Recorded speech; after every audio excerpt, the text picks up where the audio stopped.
Good. Welcome to the Wednesday, September 25th, 2013 board meeting of Richmond Community Schools Board of School Trustees. I'm going to ask you to do two things when we stand. The first thing, I would like for there to be a moment of silence in honor of the IPD fallen officer, Officer Rod Bradway. So a moment of silence first, and then we will do the pledge to the flag. And if all the students would help lead in the pledge to the flag, that would be wonderful. So let's stand for a moment of silence.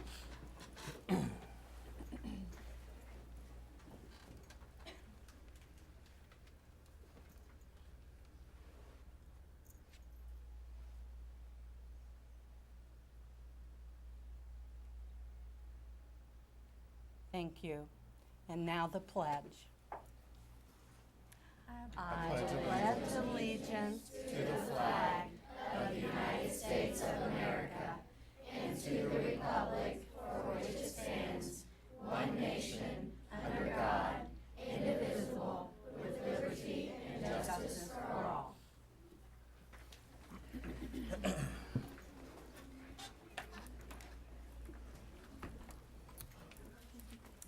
And now we are going to have our mission statement read. Richmond Community Schools mission. We will graduate students who are literate, responsible, proficient in state and national standards, and college and career ready. Thank you, Aaron. And now our vision. By 2020, Richmond Community Schools will be the highest performing school system in East Central Indiana. Thank you, Dixie. And now we are ready for our first public commentary. Is there anyone in the audience wishing to speak this evening? Okay, thank you. And moving right along, we are ready to celebrate the joy of learning. And we start this evening's celebration by recognizing our early college students and our cruising into your future students. And I would like to call Dr. Schlichte to the podium. Where is she? There she is. Dr. Schlichte is our coordinator and director of the early college program. I would like to give special recognition tonight to her and to all of our staff members who have been a part of our early college program, and once again celebrate the fact that our early college program won national recognition by the National School Boards Association, and this board received special attention at the conference in San Diego back in, what was that? April. We were featured in the National School Board Journal for that program, and we're very proud of what that program has become and the success that it's enjoyed. Dr. Schlichte. Well, y'all know I feel very blessed to be here, and I have a sidekick with me. This is Kirsten Barbary. She is the new touch point for the Cruising into the Future Partnership, and we have been doing a lot of work together.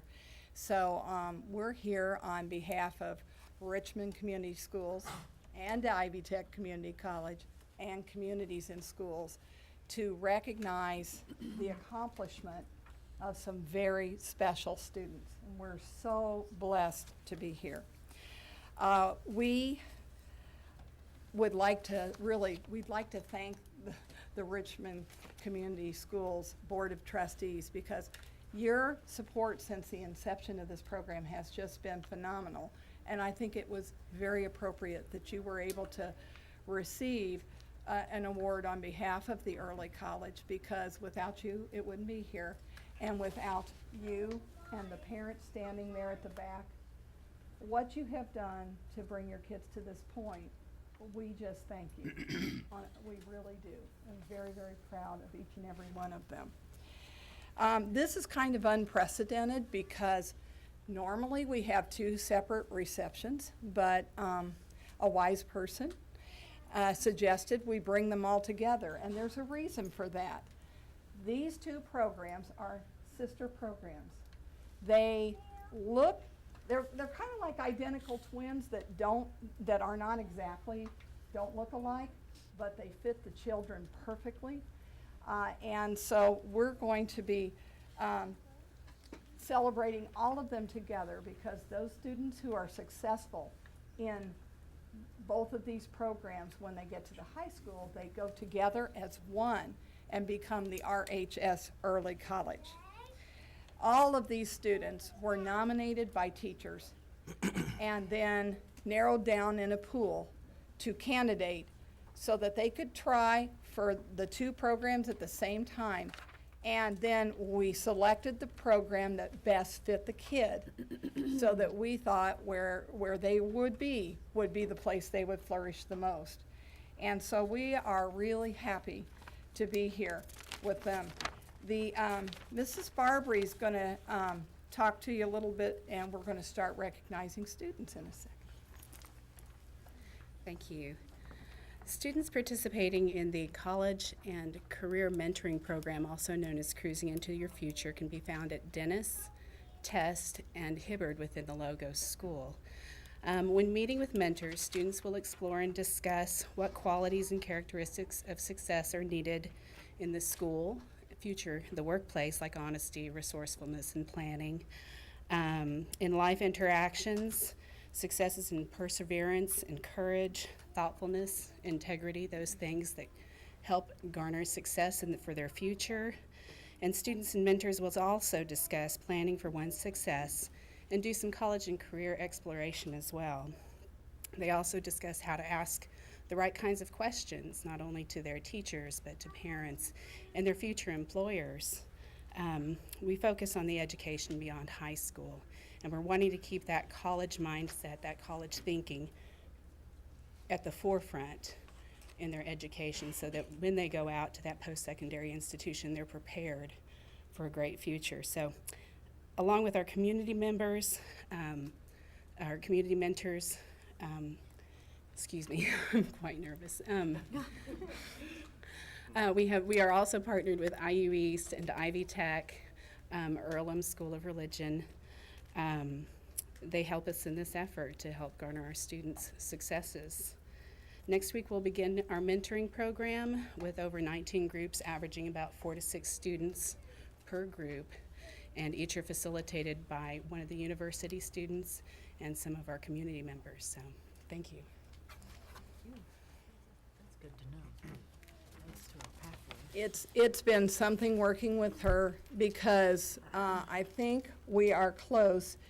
If anyone should like to be a career coach, we need one more, and we have everyone. We are so happy, so that every student sitting in this room is going to have the benefit of a college conversation group once a week. The Cruising Into the Future program, what makes the two different, some people have asked, they have the same partners, we have the same goal, and the same destination. What makes them different is that the Cruising Into the Future partnership is a intermediate program with added support of the career coaching and the extra field trips, whereas Early College Preparatory Academy is a school within a school and is located at a site. This way, kids go where they best felt like that they would fit and showed that they would fit, and all of them are headed to the RHS Early College. Both programs have the same 4 cornerstones: rigorous academics, service learning, partnerships in the community, and those habits of mind questions. So the 4 cornerstones that make students successful, they are in place for both programs. We, once again, want to congratulate the students and the parents on this success. We believe success is a family affair, and we think we're all family here, every last one of us. So we look forward to walking along with this village and being a part of your journey, folks.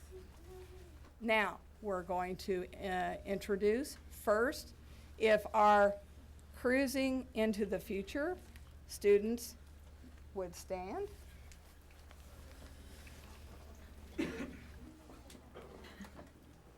Let's give them a round of applause.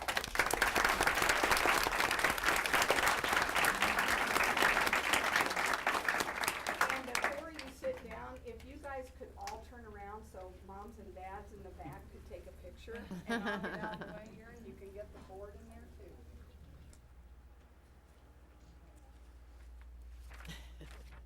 And as you can see, their names are up there on that billboard. Thank you so much. You may be seated. If early college could stand, both of these are cohort 7, and at the high school, they will all be cohort 7.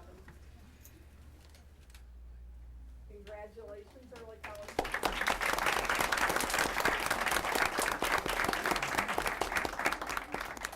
And if you too would turn around so your parents can take a picture. I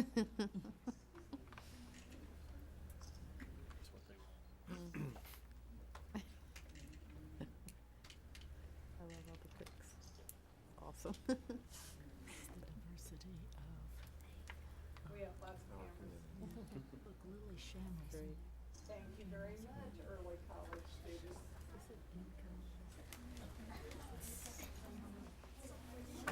Thank you. It's always a highlight, always a highlight. Dr. Schlichty, are there any staff members here that should be introduced? I think so. If those associated with our program, I know we have Mr. Pitcher, 5th grade instructor.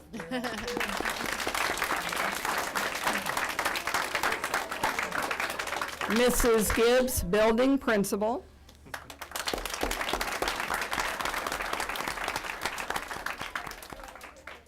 Mrs. Wolpe, who is the Richmond High School principal, and she keeps a close eye on us.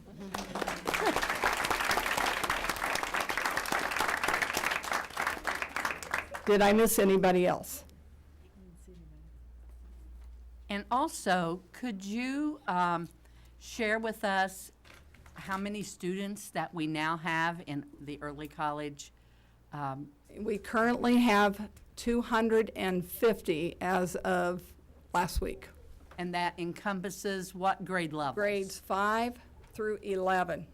And I do have to just go on board as saying, from the Ivy Tech side, I had a real blessing.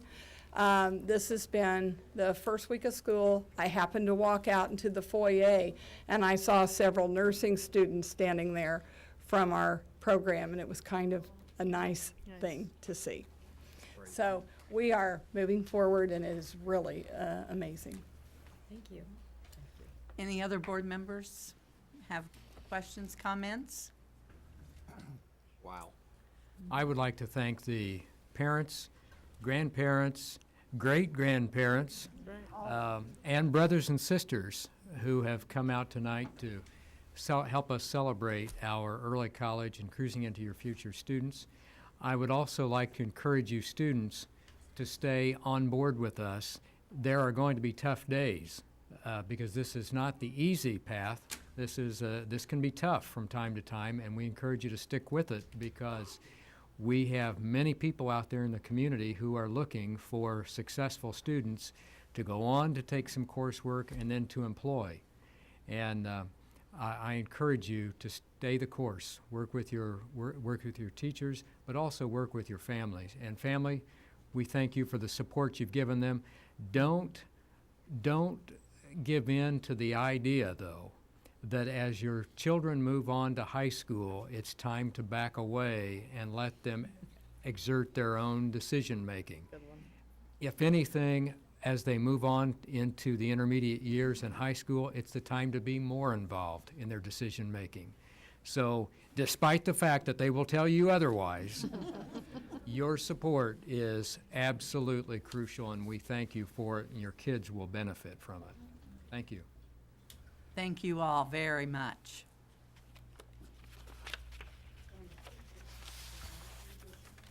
Thank you, everybody.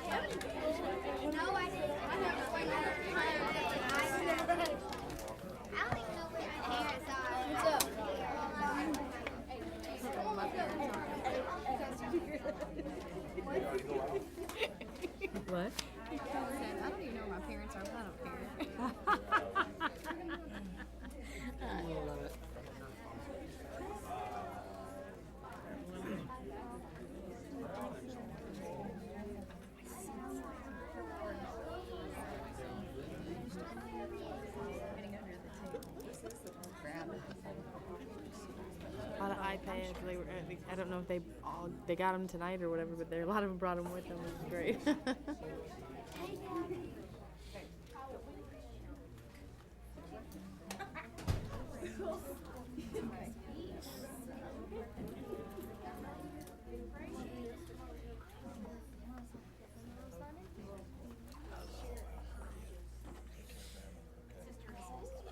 Your sister as well.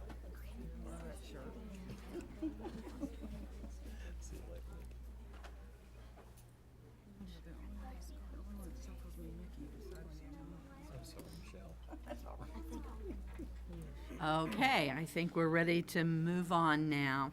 We're ready for reports and discussion topics. Our first discussion topic is a report on our preliminary enrollment figures, the ADM, Average Daily Membership. If you recall, at the beginning of the school year and now in February, the state requires us to take account of our students. And this count is basically our method of determining, or the state's method of determining our revenue. The piece that you have to keep in mind is that state calculations are based on kindergartners being 0.5. So the numbers we give would be underrepresentative of what our actual enrollment is. And you also have to remember that the ADM does not include any student who is in our preschool. So, Mr. Coddington, you want to talk about the financial implications? The financial implications, as we've been following closely since July, are no surprises. We're up 56.5 students. In our financial forecast since July, we've been forecasting up 50. So we're up about $36,000 more than what has been forecasted. Not a lot, but where we thought we would be. We've done a thorough analysis by building, by grade, by school, year over year, to see if there's any trends. And I'm sure at the proper time that that will be addressed, and we will see some of our hot spots of where we have some opportunity to get better. And so for financial purposes, I'm glad to say that there's no negative impact. It's right where we thought it would be. 56.5 students. Now, that will change, but not more than 2 or 3, up or down, based on our final count. And the reason it could change is that from school to school, there will be some disagreement as to who owns that student. And we have to work with those school corporations. Sometimes we're claiming a student at another corporation, or they're claiming a student who is in a seat here. So there will be some back and forth going on for a few days. The other piece that you have to keep in mind is that we're analyzing right now, based on the final number, we're analyzing where our students are coming from and where our students are going. We look at that by ethnicity. We look at it by free and reduced lunch count, by gender, as well as by school. And so we should have a report for you. It will either be included in your packet on Friday's update, or it may be for the next board meeting. But Pam Carr is working on those figures and should have some hard, fast information for you that may help establish some trend analysis that we're looking for per building. And I might remind everyone that this is our first ADM count, and we now have 2 ADM counts. Mr. Coddington, when is the second ADM count? In February. And so, and I would say that the first year we had the discrepancy between schools, we probably had 30 or 40. And we would resolve a few of them, and then the superintendents would have to get resolved. And the state became very smart. They said, you get it resolved, or neither one of you get to count the student. So that's why it's now down to 2 or 3, and we get those resolved very easily. And how does that second ADM count, how do the ADM counts impact us financially? Our September count is good from July 1st of this year to December 31st of this year. Now, we don't, so we had to give an estimated number in July, and that's when I gave the estimated plus 50. So they will even it up, give us a little bit more, and then, yeah. Then in February's count, they will settle up in April. And then, so they will pay us a different amount every month, but they will true it up twice a year, virtually in November and in April. Thank you. Pat?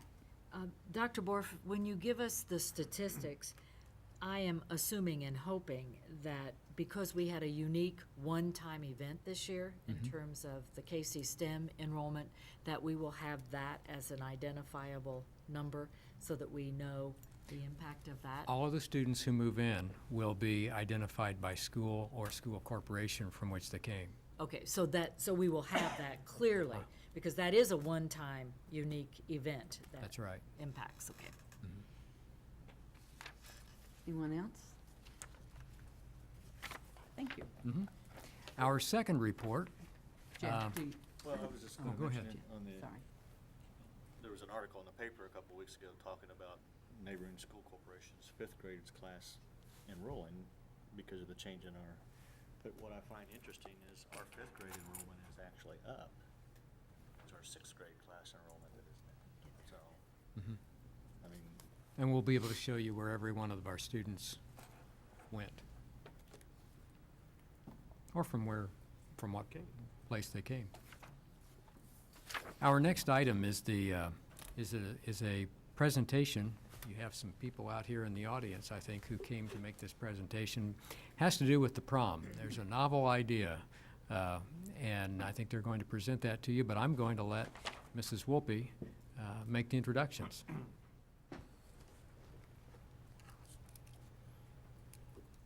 Thank you very much. It's always a pleasure to be here, especially when we're talking about exciting things happening at Richmond High School. And I come to you tonight with my support, my excitement, and especially my pride in the junior class and especially the junior class officers that will be presenting to you tonight. These juniors came up with an idea last spring that they're going to present to you tonight. And the reason behind it was that they wanted to give the senior class a unique prom. So we had to know how the juniors and seniors felt about that. So on September 17th, during our advisement homeroom, the juniors and seniors all went to Civic Hall, and these officers presented their unique idea to all of the students, or juniors and seniors. Each junior and senior was given a ticket, and they could vote one of three ways. They could vote, yes, I like this idea, no, I don't like this idea, or I don't really care. You know, I'm probably not going to go to prom. At the conclusion, and when they counted the votes, there were 58 no's, 68 I don't care, and there were 415 that said yes, which was 77%. So at this time, I would like to present our junior class sponsor, Andrea Van Meter, and our junior class officers that will let you know about this unique prom. Thank you guys so much for allowing us to come in and present this to you. These kids have worked tremendously over the summer as well as the past couple weeks putting this together for you. So I'm going to go ahead and introduce it to my junior class members. So go ahead, guys. Oh, lost my shoe. Of course. Of course. My name's Nicholas Dunlap, and I'm junior class representative. I'm Mitchell Cassiano, and I'm the junior class secretary. I'm Katie Mastoris, and I'm the student body historian.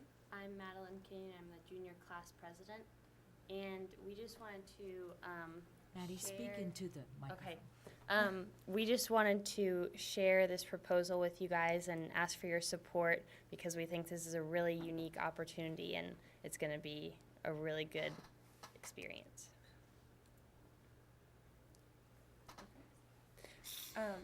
Well, the proposed plan this year is to have our prom on the Cincinnati BB Riverboat, and the proposed date would be May 10th. And then the price per person would be $50. And then what's all included within that $50? We have school-provided transportation, and for all the students, we will have air-conditioned buses. As opposed to a Richmond prom, you would usually get around 3 hours of music and dancing opportunities, but we worked some things where we gave the students 1 extra hour to have some fun. We also have pictures for everyone who would like to get a picture of themselves or with their couple. And the price was reduced significantly compared to what a prom we would have here in Richmond, which was nice for all of our students. And then also included with that is a 3-course meal. And then within that meal, The meal is really nice.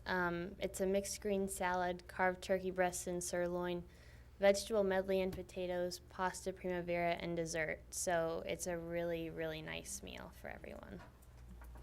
and then also included in that, there is unlimited soft drinks for all the students. And we were thinking that a lot of people would be wondering, what is the real difference between a prom and Richmond, such as at a place like Earlham or Tiernan Center or the cafeteria. And so we just wanted to provide a comparison. Prom in Richmond, the ticket for each person would be $15. Dinner would be $15 to $20, depending on where you go. A lot of people go out to dinner before with their date or with a group of people, so it's about $15 to $20. Pictures are $20 to $25. The pictures that we would normally have in the Career Center, where they would set up like a photography station, that would cost about $25. And then transportation, depending on if you took a limo or a car, that'd be $5 to $100 because gas is expensive nowadays. And the prom experience that you would get on the BB River boat, if you look at the picture on the Prezi, it's a really, really nice boat. There's a lot of space, and we would get the 2 levels, and that would vary on how many people we have going, but it's a really nice open place, and it's a great view. And you get all of these things that we included, the pictures, the dinner, the 4 hours of music, the soft drinks, the transportation. You get all of that for $50. So while $50 may seem like a kind of crazy price at first, once you look into it and see what you really get, it's really good. And then the last thing that we devised for the students is to have a payment due by January 31st, and that's so we could just count the numbers of how many students we would actually have attending prom. And then we just made a payment plan that way so the price wouldn't be sprung up on them and they'd be okay and they'd know what they were getting. And then refunds would be given up to May 1st. And then, if a family issue happened and they had to, get their money back, we would absolutely give it to them. And we told all the students that, and they were fine with that idea. Okay. Questions or comments? Pat, how many students usually go to the prom? Esther's numbers, I think, were 350. 350? 350. And what would success be for you? 400, 450. Good, so that's your goal. Yes. And prior to this year, has there been support for students? Are there scholarships to go to the prom? I don't know. Do people help support folks going to the prom? We do have a dress shop in the Career Center where people can go if they can't afford a dress or if they want to find one at a lower price. And you can also find discounts at any place in Richmond, but we try to offer some help to people that may need it. And Miss Lepresti also offers scholarships for kids that couldn't afford it. And we're looking into an alumni, adopt a couple, to see if we could get some alumni to adopt a couple of kids and different good idea. fundraisers that the kids are trying to do as well. How soon will that be finalized so that people will know about and make contributions? As soon as we get approval. So if the prom is from 6 to 10, so you'll be leaving there at 10 to come back to Richmond? Is that right? Yes. And have you talked about an after prom, if you're thinking of doing that? Or I just wondered what was going to happen when everybody came back. They have an after prom last year that was it wasn't planned by us, but they did have like something to offer so that kids wouldn't, go out and be irresponsible. Last year, we had at Relay for Life, the students could do a prom stomp. And so instead of going out and partying, they were able to come to Relay for Life. I was one of the participants. And you could see, the kids in their dresses and their tuxedos walk around, and they had time. It was just them that they could walk around the track. I really think the price is good. I mean, when you set and add up all those small things, it gets pretty expensive, and then you have your dress and your tax Right. and so forth. So I think your price sounds good. Dixie? And you probably won't want to hear this, but I personally would be glad to see you all corralled in a bus and on a boat. Yeah. Yes. Yeah.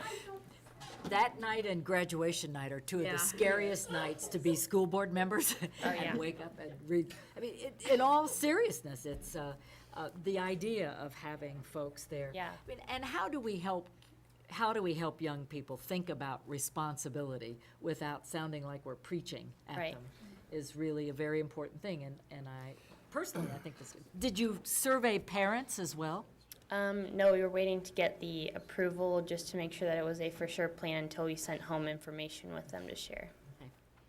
Have you, but informally, Maddie, I'm sure you've talked, and Katie, I'm sure you've talked to parents, so what are their responses? They're on board. Yeah. They're good, I yeah. think they're overwhelmingly excited because they're gonna know where their kid is from 4 until midnight. Yeah. They drop them off at the bus and they know that they can pick them up at that same bus. So I think I've heard from a lot of parents, because of that would course there's make a lot of sense. parents that work at the school and they're very excited to know at least that part.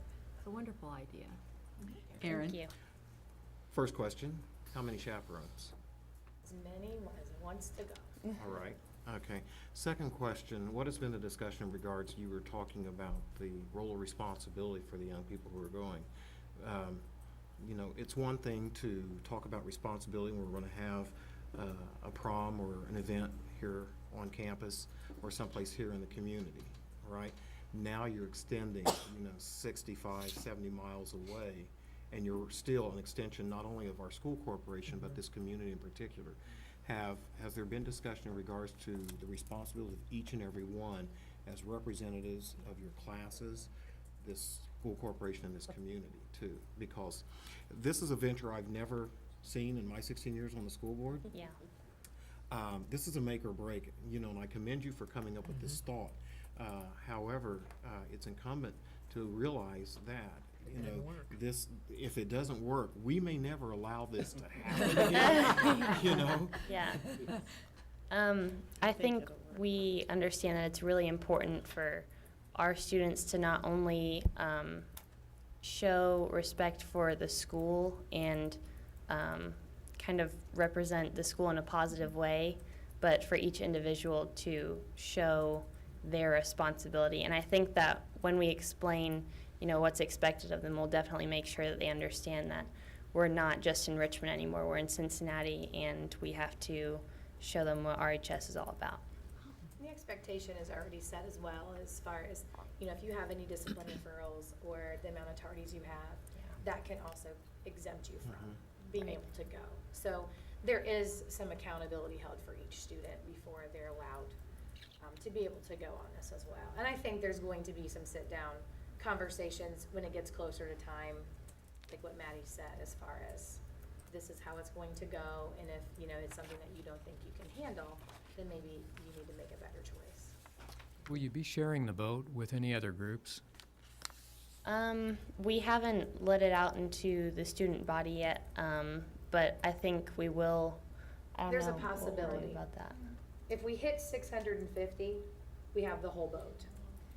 But if not, there's a possibility we may share with another group, but they will not have access to us and we will not have access to them. Oh, okay. Good. That would, Yeah. One other safety question. Everyone who will be going down, assuming that they're going to be signing up, for the bus, is there the guarantee that you sign up for this bus and you're not gonna have John Doe coming in or Jane Doe coming in and picking you up and them not making the trip back on the bus, or is there an exception to that? There's no exceptions. You're on the bus, you're on the bus. All right. There and back. Good. Do we have to do You something? need to approve this because it's an out-of-state field trip. Okay, That's how it's so viewed. move. I'll second it. Never mind. Okay, motion made by Pat Heine, seconded by Aaron Stevens. Sorry, Dixie. Comments or questions? I had one other question.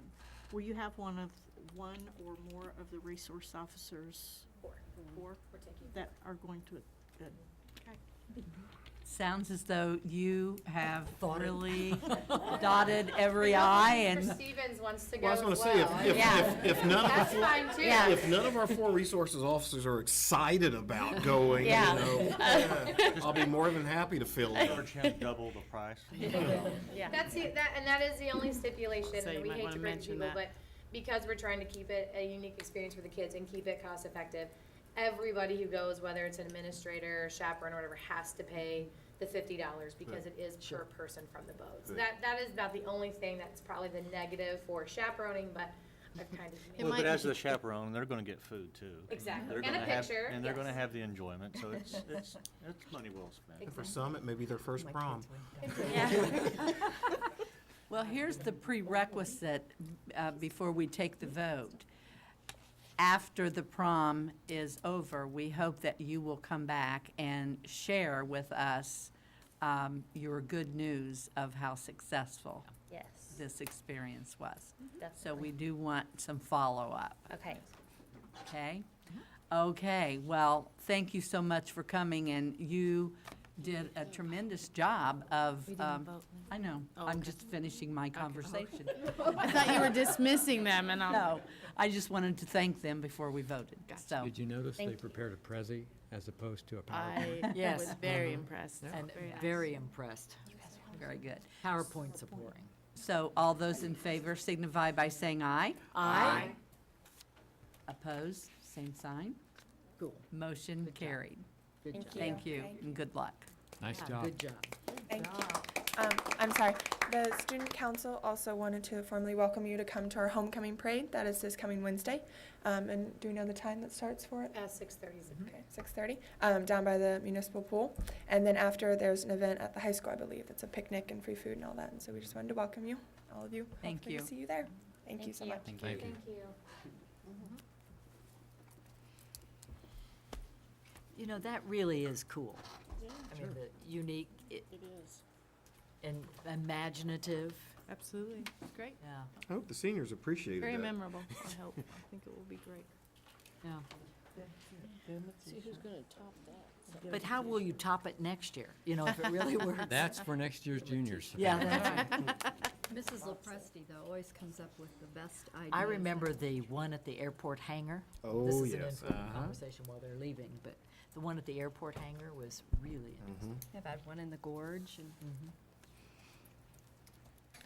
Okay, the next item is just a review of the application for the corporation-sponsored travel.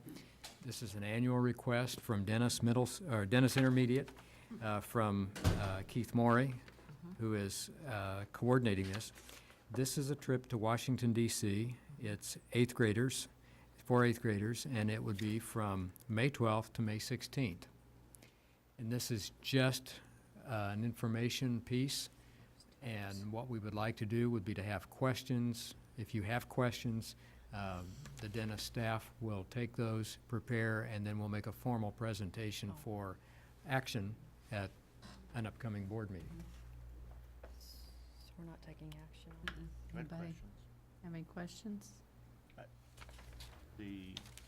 I noticed the application read, or the information read, that there would be approximately 80 students, which is about 60% of our eighth grade class over there. And I understand that we have some criteria as far as GPA and attendance, but and it's my same concern every year. This is truly an educational trip. I really would like to see some way that every eighth grader has the opportunity to go. And I realize that we have policies of behavior and stuff but if we want to engage students and we want students to understand our history and we want, I don't know whether it's financial reasons that they all don't go. I find it hard to believe that 40% of the students are not qualified to go. Choose not to. Well, that might be a question that They can is prepare a asked response and. to that. I mean, could we require, I mean, I don't know, we probably can't require all the students to go, but I mean, it's, I guess I would just like to see a much higher level of participation. Well, Well, let's I see what think their you- response is. You and- understand the value of that particular trip, and Right. it is. It's a great experience, and I appreciate the fact that we have teachers who take the time to do that. We'll explore that with them, and they'll present their response to that question when they propose this for approval. And And then we always also usually always ask, so in the event that certain kids can't go, what experience is gonna happen here, maybe virtually or otherwise, for the student who either chooses not to go or doesn't qualify? That'd be another question. Sure. And yeah, that's equally important, probably. There are some family limitations, and as I've talked to some students, I wonder, not just a question, but and maybe this is the question, what kind of orientation do you have other than, oh, this is gonna be a good trip, have fun? I mean, what is it that So they have leads full to? information to make the decision on. Yeah, I agree. and not just information, but almost experiential situations that allow kids to get a sense of what's going to happen to them. But I knew last year of a couple of families that just, because of lots of other circumstances, there were illnesses and that kind of thing, so you have to, there will be some of that, but I agree. Do we have a fund anywhere where kids can get money to help? Now, I know they can raise money, but that gets harder and harder and harder to sell the things that everybody wants to sell, so. We have not, as a corporation, helped or assisted in funding that particular trip. Just where the foundation could come in. You got it.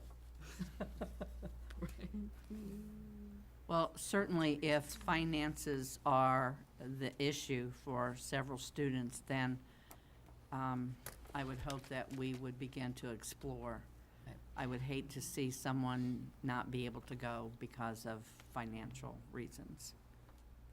Aaron? Be careful how I think and word this, because I think it's something important, that point in regards to having students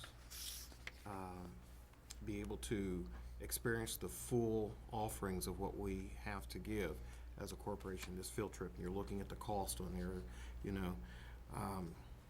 it pales by, it far exceeds the cost of going to the prom in May. As a matter of fact, 10 times the price. Yet there are kids who will work diligently throughout the year in academics and other things who would qualify to go to that, who may, in the end, financially, may not be able to. Pat's question, I believe, is very valid in the fact that, we want to make sure that every student who wants to participate in something like that has the opportunity or is capable of doing it. And Dr. Borf's response to that was, we haven't as a corporation yet done something like that.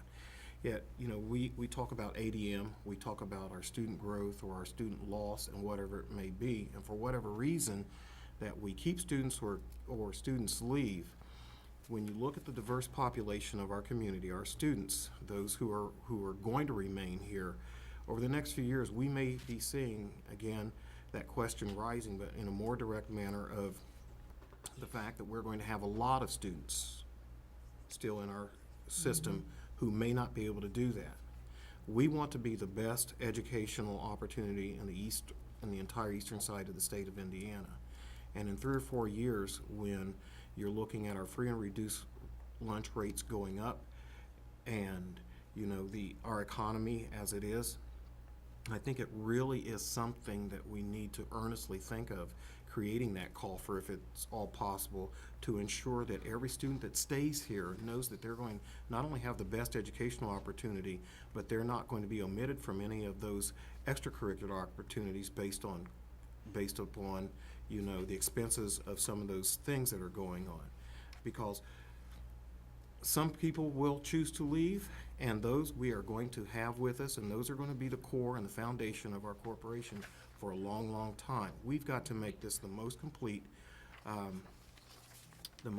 educational opportunity, and including supporting them in that way. I didn't mean to postulate with that comment, but it was when you said that, it stirred up something, and the response, I think it's really important. We've got to let those kids who are sitting out here know that that we're here not only to support you with our resources by books, but also financially if it's necessary. My question, in the I-STEP scores, the early college is attributed to Dennis. Is that correct? Correct. So in the enrollment and only the 80 students, those do not include early college students, am I correct? So that only the students who are actual students at Dennis Intermediate are eligible to go on this trip?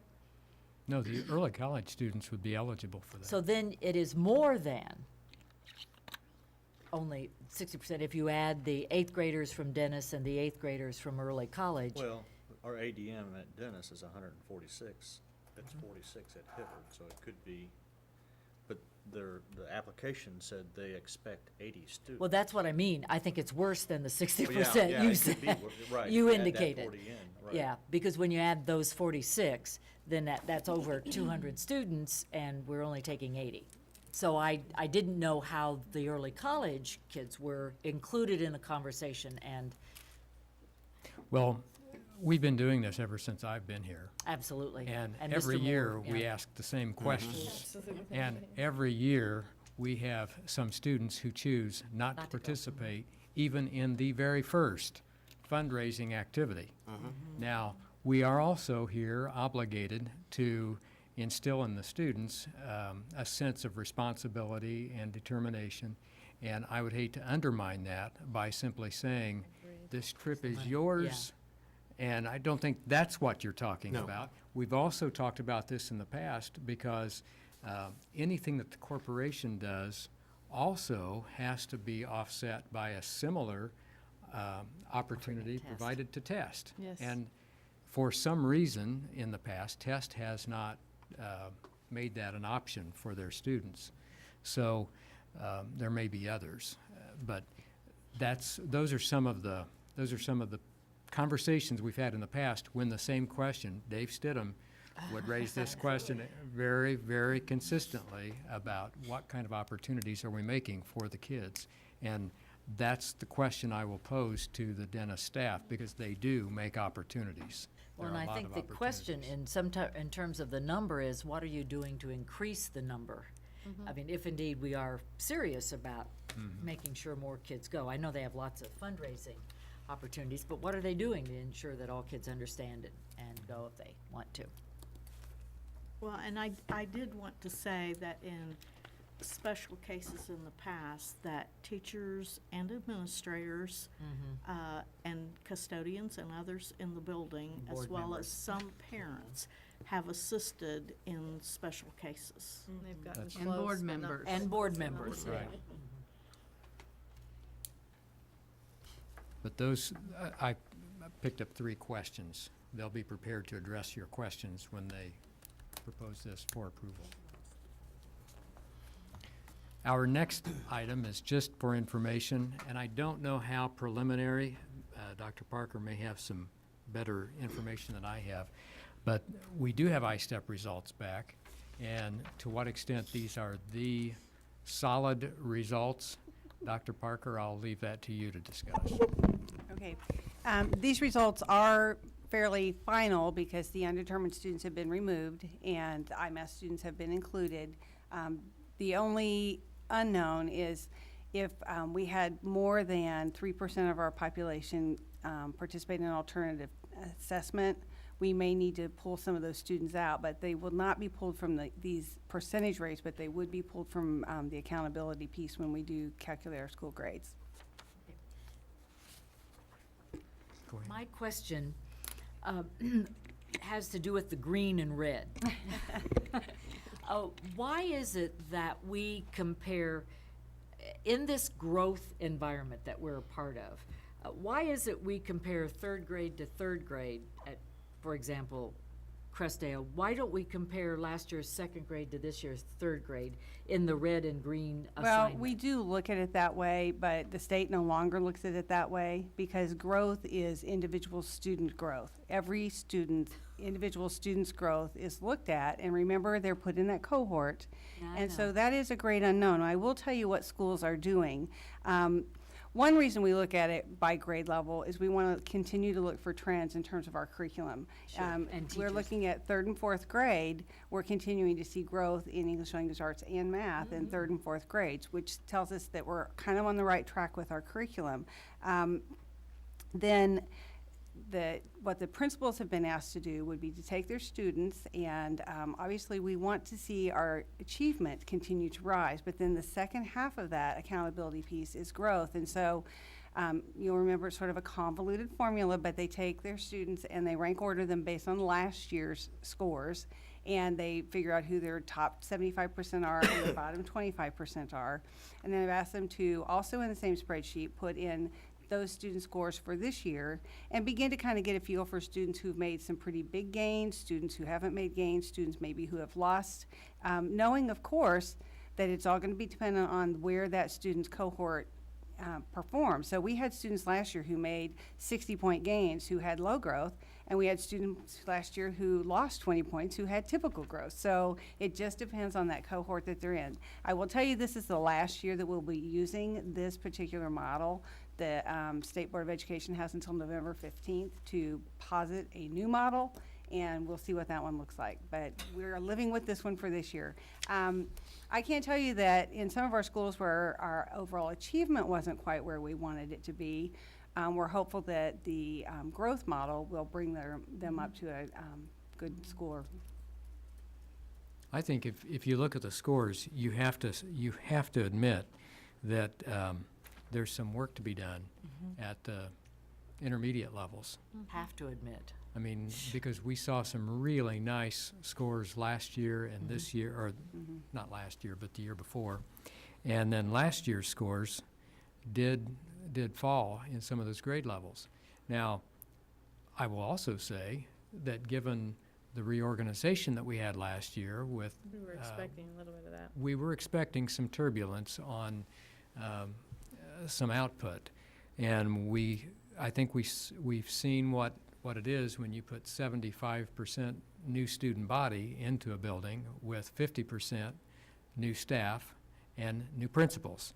So what we are counting on is a strategy that will address some of these challenges, and I have already set a meeting with Mr. Bryant and Mr. Mops for that conversation, and I understand that they are working on plans as we speak.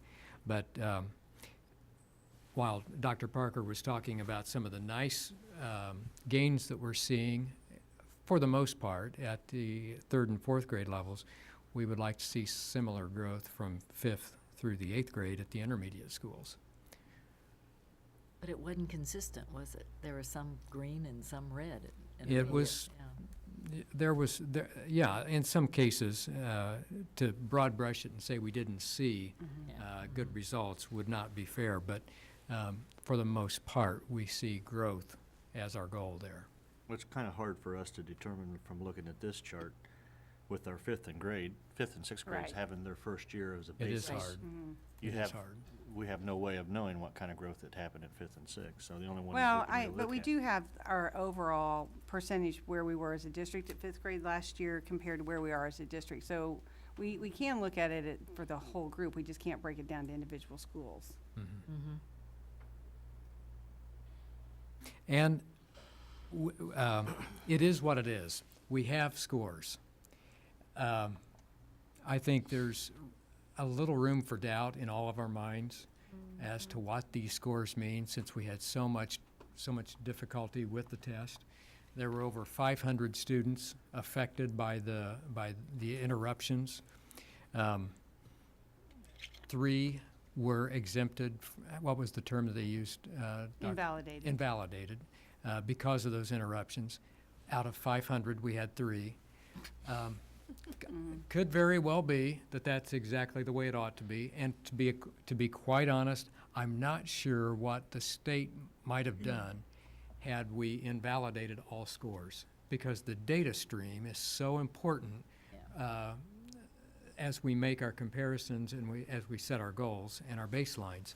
So, as I said, it is what it is. We take it as it is, and we move forward.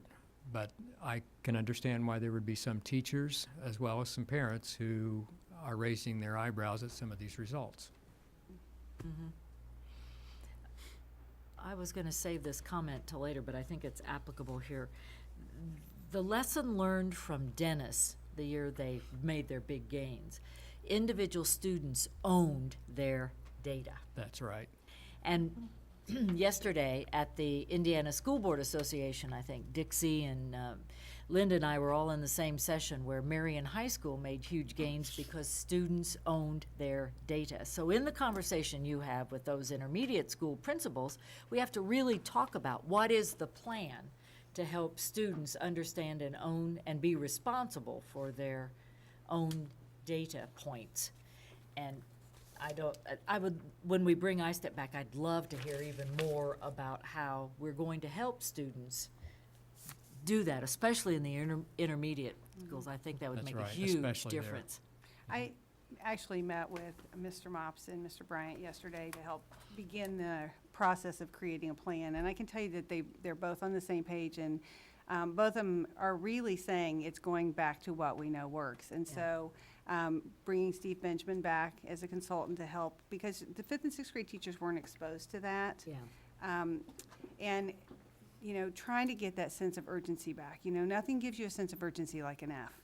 And maintaining that level of commitment and drive and sustaining that over a course of a year and a half, 2 years, need to keep refocusing on that. But the kids owned it, you know, they really did, so. Okay, thank you. We're ready to go to action items. And for the first action item, we have the receipt of donations, and we turn to Mr. Coddington for that presentation. Tonight, we ask the board to accept the following donations from James and Barb Bergdahl and Tom and Nancy Cox to the Civic Hall Performing Arts Center for the proudly presenting series annual giving campaign.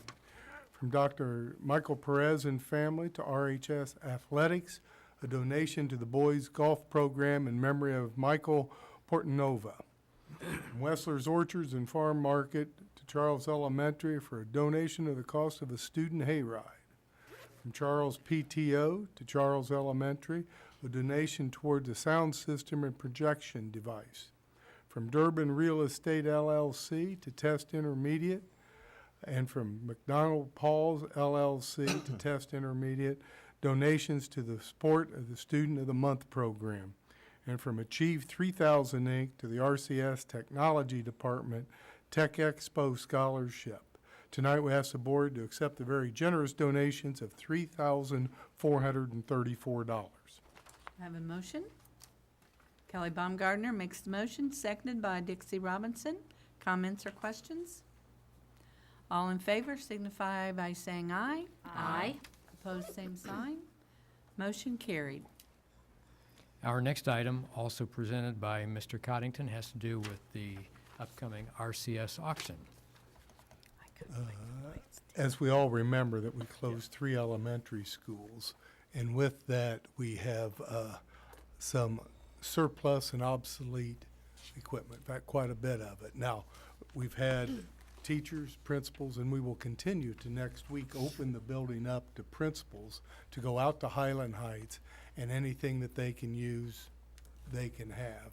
But after that, on Saturday, October the 5th, we will have an auction to get rid of obsolete. There are trucks, there's a van, there's old computer equipment, maps of 1960s, just a lot of interesting stuff. We invite the public to come out and bid high. And bid often. And now understanding, so that we've emptied C.R. Richardson. This will now empty Highland to give us other opportunities for that building, but we've got a full building at Garrison that will be looked at possibly this spring or next fall to make sure that we're ready to move when we want to move with those buildings. So tonight we ask that the Board of Trustees approve the obsoleting of the items in the RCS auction to take place October 5th, 2013, as presented. Do I have a motion? Aaron Stevens makes the motion, seconded by Jeff Slifer. Comments or questions? I just have a coffee table that was a teacher's table at Nicholson School. Now, what does that say? Do I go? So come out. You're gonna be and- going to the auction on October 5th. I just may have to go to the auction. Oh, yeah. Aaron? Will there be any file cabinets or? I'm Is sure there there an are. inventory? The legal is already running the paper advertising. Yeah. Oh, it has? On the Right, 20th. It listed filing cabinets, folding chairs with racks, and some things that churches and places Yeah, might the have churches interest would be great. Yeah.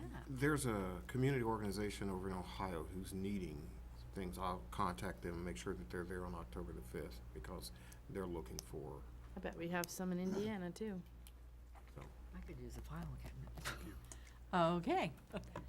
It sounds like there's interest being generated as we speak. All those in favor signify by saying aye. Aye. Opposed, same sign. Motion carried. Now we're ready for 2020 vision. This is an update to the projects. There aren't too many left, but Mr. Mays is here to talk about the projects that we've been working on for the last several months. All right, I'd like to bring you up to date. Appreciate the opportunity to show you what we're doing and what we've done. This is looking at Charles School new parking lot. And the importance on this slide is if you look at the upper left-hand corner, there's a tree that everybody wanted to make sure that we saved, and that we're outside the drip line so that we won't be into the roots of the tree, and this is the drive going into the parking lot, and we are missing the tree. You can see that we're doing excavating work. What the schedule is to have it 100% completed, so when the teachers come back from fall break, they can use the parking lot. The excavation will be completed by October the 4th, the asphalt by October the 11th, and then we'll come back and reseed and fill in dirt around the perimeter and be ready for the fall break. We ran into just a little couple problems just to keep you up to date on what is happening. That our P&L has a major power line going underneath the parking lot that feeds the school, and that they had marked it and everything for us, but it wasn't as deep as what they thought it was, so that when we were digging there, we were kind of close to it, and so they came out at 10 o'clock in the morning and checked it out and decided they wanted to reroute it to miss the parking lot. And so in 2 years in that area of the city, they're going to put everything underground. And so it's going to come around the west or the east and north perimeter of our site. So they decided that they would create an emergency project and that they'd put the new line in and temporarily hook it up. So this was at 10. At 1 o'clock, they had 5 trucks out there. And you could see how quick it works when it's an emergency. And they're going to shut the power down on the school on Saturday, the 4th of October, so we can make the changeover. So that's all taken care of. And then the cable TV also had a line under there, which was put in several years ago, and it's old.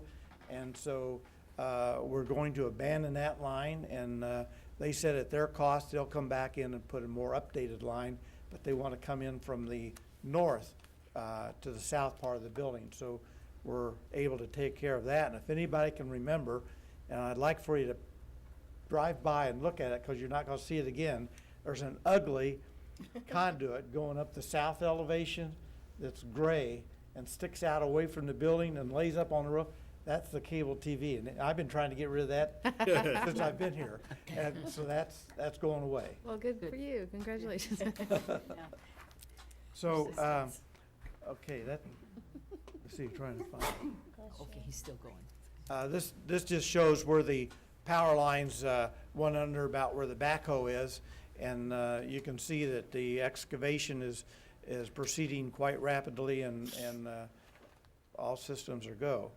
What I'd like to show here, this is last Friday night at the football field, and that we had a once in 25-year rain, and then the system is designed for a once in 50-year rain. Well, when Chad saw this, he panicked, and thinking he was going to have to call the game off and everything. We said, just wait. In 10 minutes, Wow.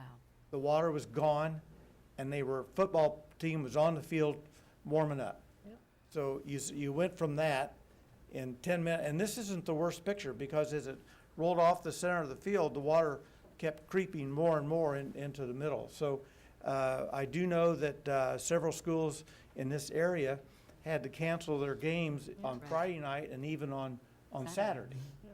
I wanted to show that what the football field does.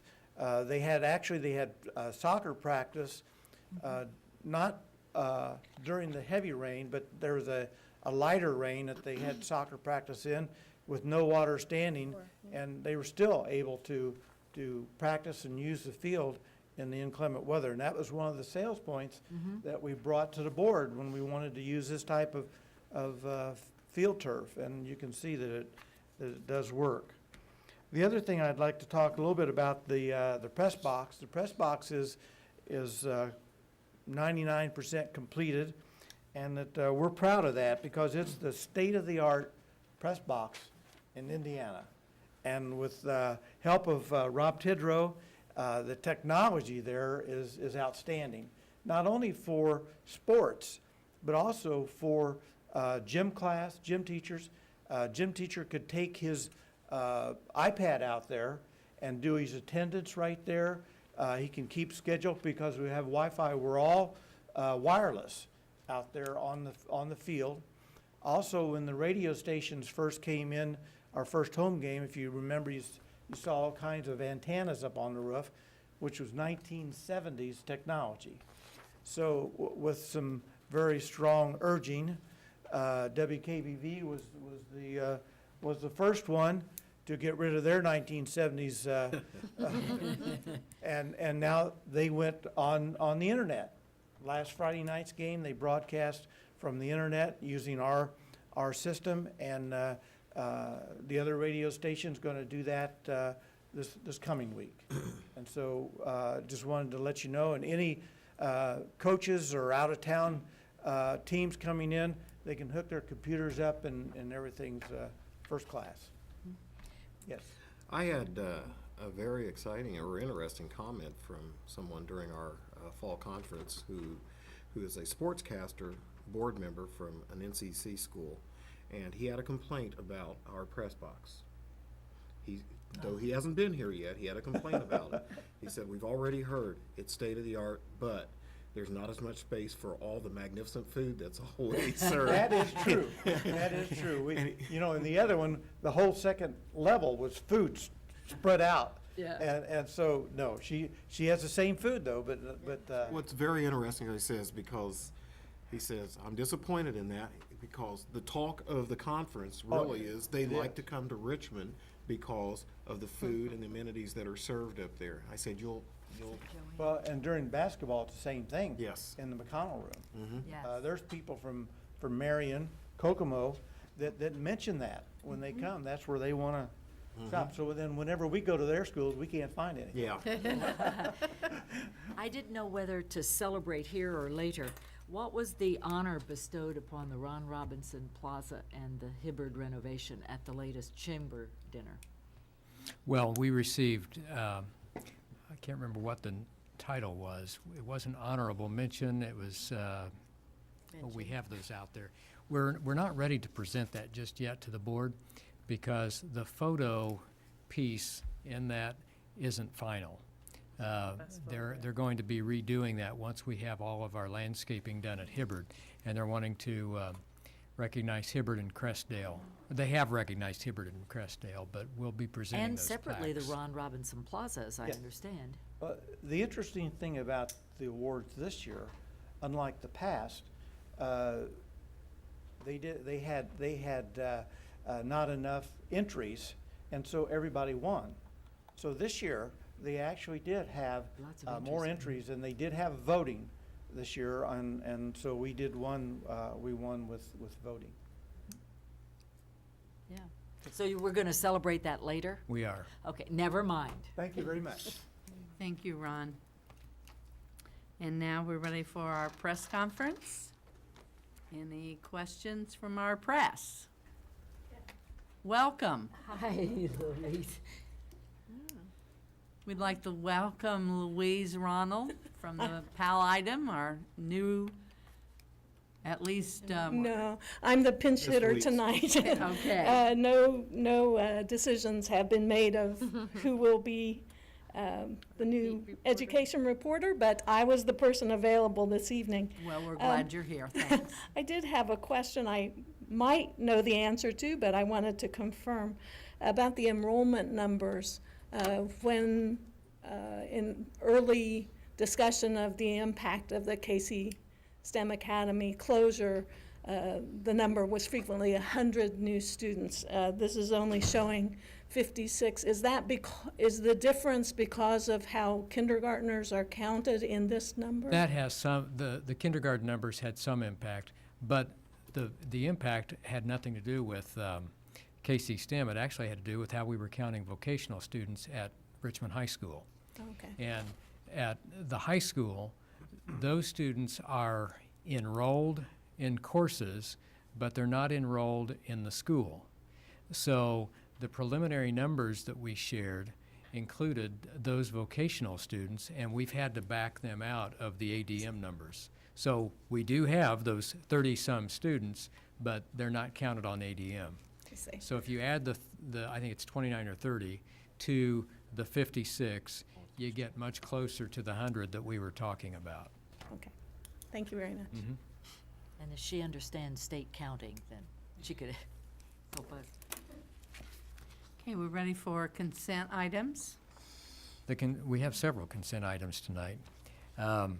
Approval of minutes, recommendation by Human Resources, and there is an addendum as posted to the web. Recommendation for accounts payable, a recommendation for filing of reports, which would have to do with the monthly financial report. Recommendation for a lease agreement for an automobile. Recommendation for deduct change order at Dennis to the tune of about $46,000. Recommendation for approval of several certificates of substantial completion, and then a recommendation for filing of reports that has to do with the summer school just recently concluded. Okay, do I have a motion to accept the consent items? So moved. Jeff Schleifer makes the motion, seconded by Aaron Stevens. Comments or questions? Jeff? On the lease agreement, I was wondering what kind of Lexus you were getting. No, just kidding. There really wasn't a description on what the lease agreement is for, so. Right. We have a Chinese teacher that we have all historically leased an automobile for them, a short-term lease. The short-term lease have become so expensive, they're prohibitive right now. So we've got a 3-year lease. The resolution is permission to do the 3-year lease. They reimburse us for that automobile while they use it. Okay. So it's, it just to make it cost accessible while they're over here. Then, do you want to go around or me finish all my questions? Go ahead and finish. Just for my clarifications, on the letters of substantial completion, does that mean that the contractor has fulfilled their contract and we release their final retainage monies? Or what exactly does that mean? Basically, what that is paperwork to establish a date when the warranty items start. Okay. Because it's good for 1 year. But no, they are not, and we will not release any retainage until they're 100% done. In particular, Dennis, the project this summer, they're still doing punch list items, but yet we need the paperwork. Okay. That's kind of what I thought. I just wanted to make sure. Yeah. And then I think we probably ought to pull the addendum from the human resources off the agenda. Not just kidding. Yeah, really, we're not voting that one. Aaron?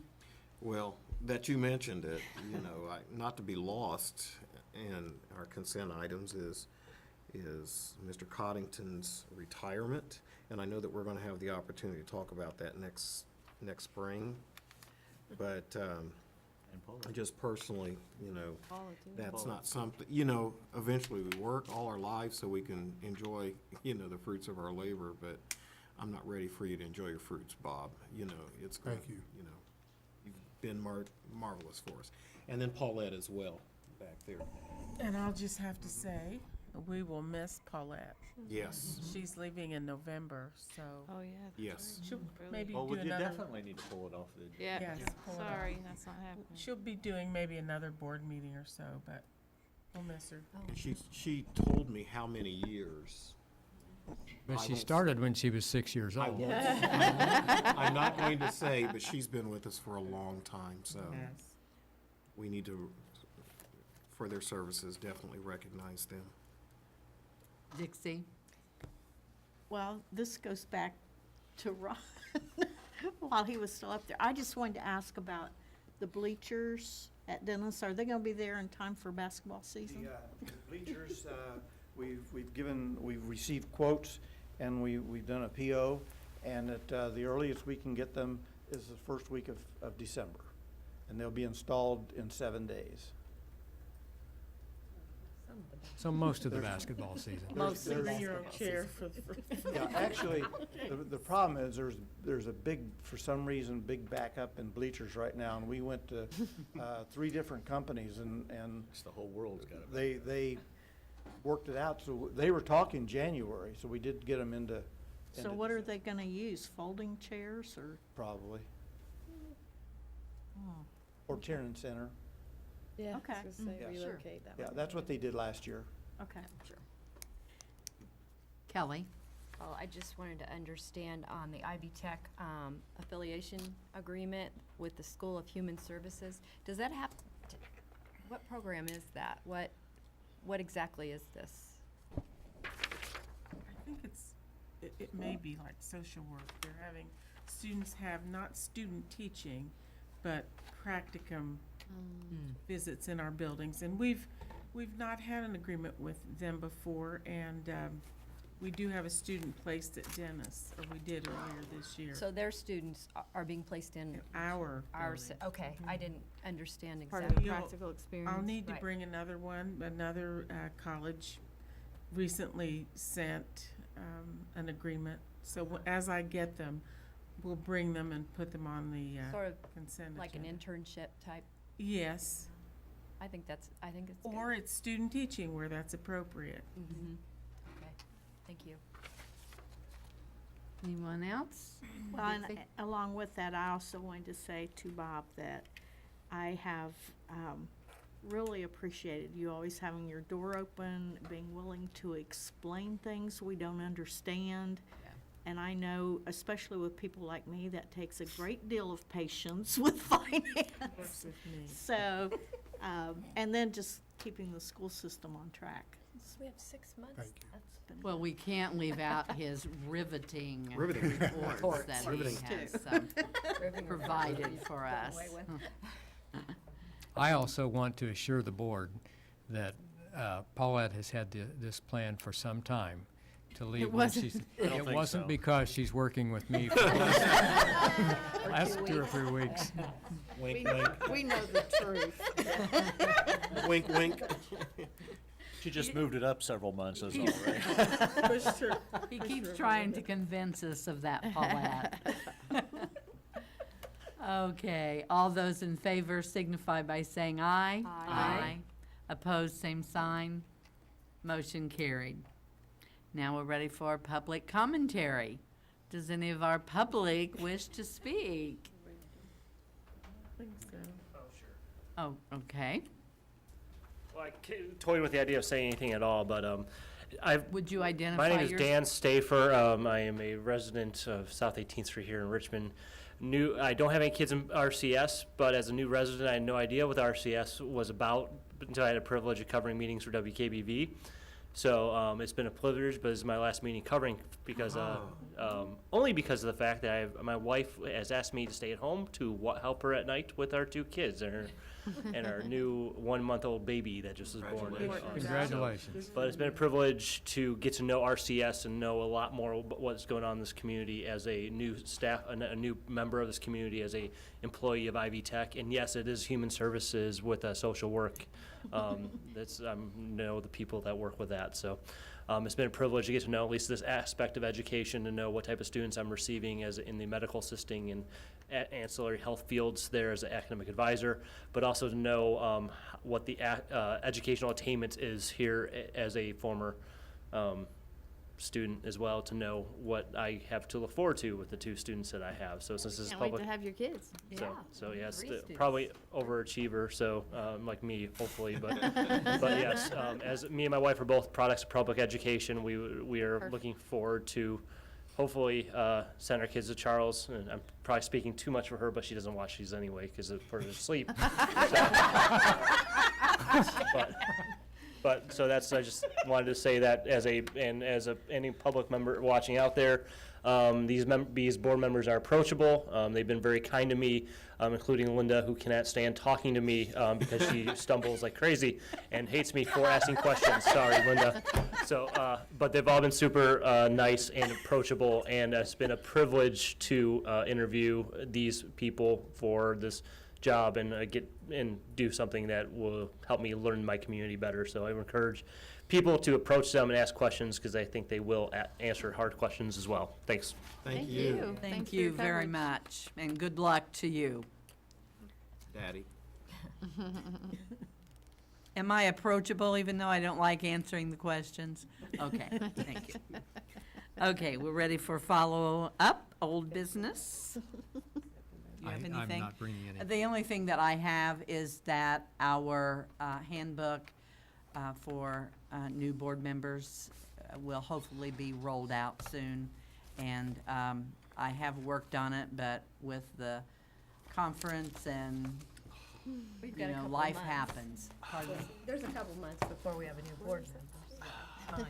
So it's getting near completion, and I want to give you one more chance to look over it before we print it. So anyway, it is coming. Superintendent and board reports, reflections, celebrations. I would like to ask Jeff to please read a correspondence that we received.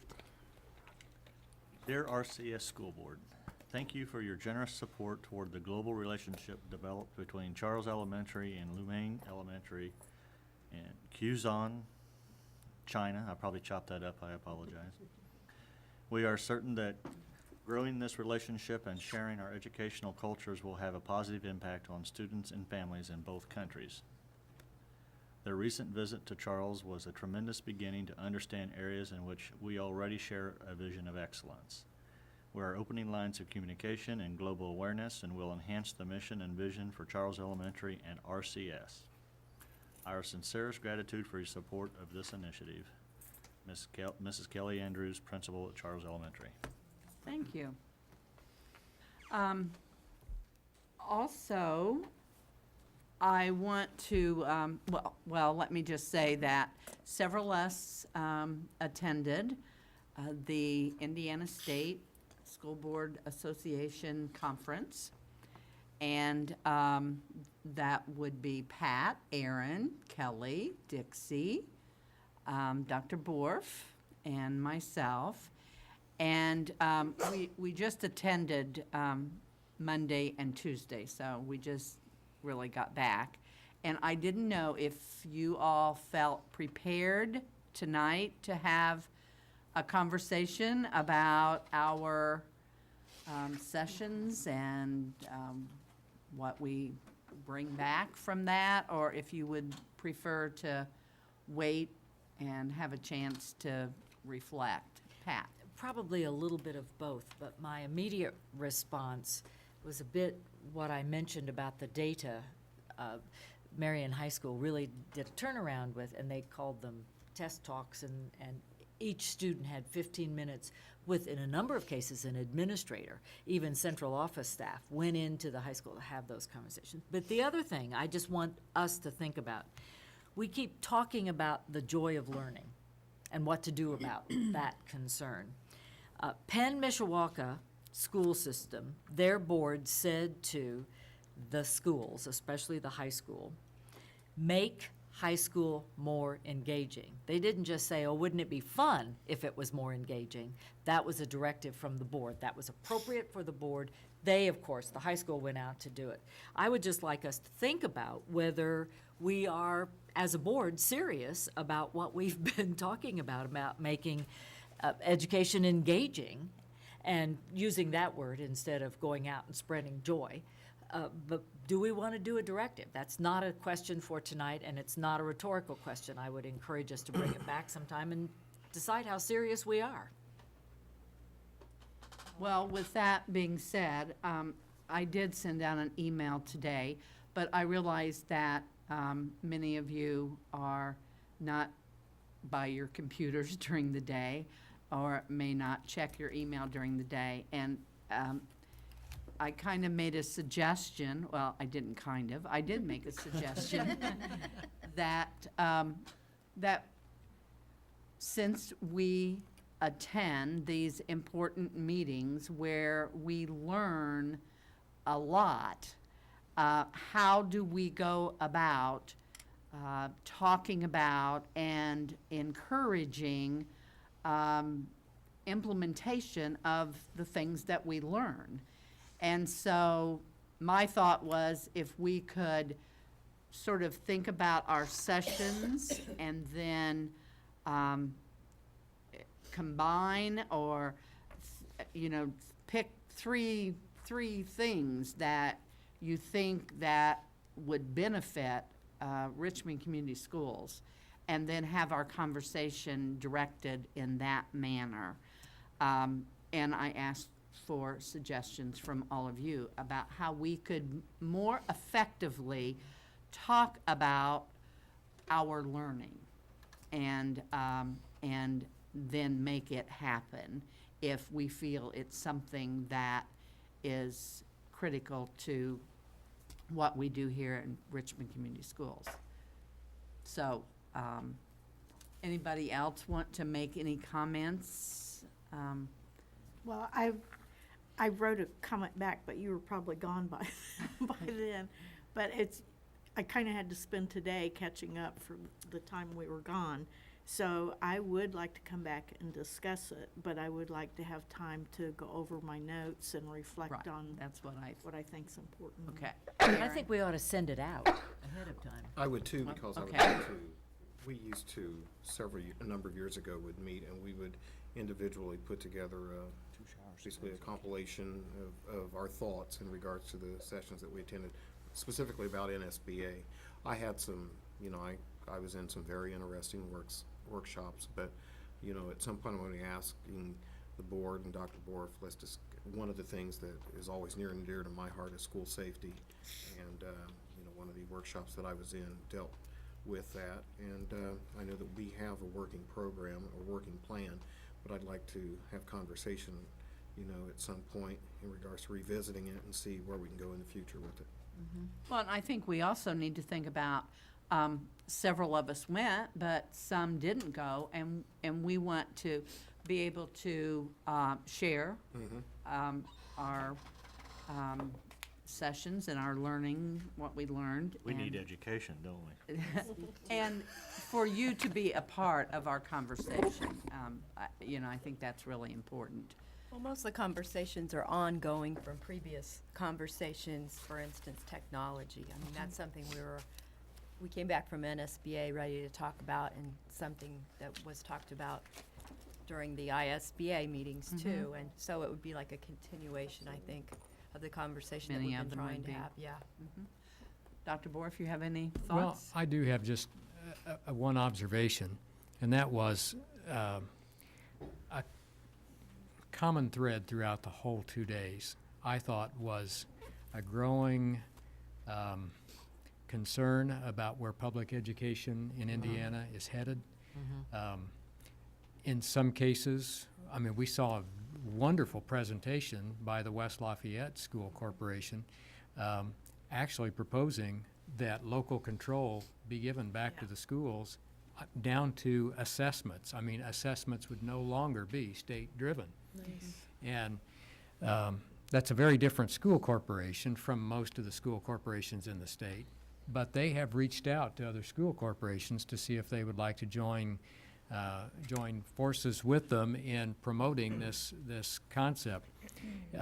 We heard a presentation yesterday at lunchtime by a journalist who has reason to believe that it's more than just some coincidental happenings in the state causing some fundamental changes in the foundation of support from the governor's office, from the General Assembly for public education.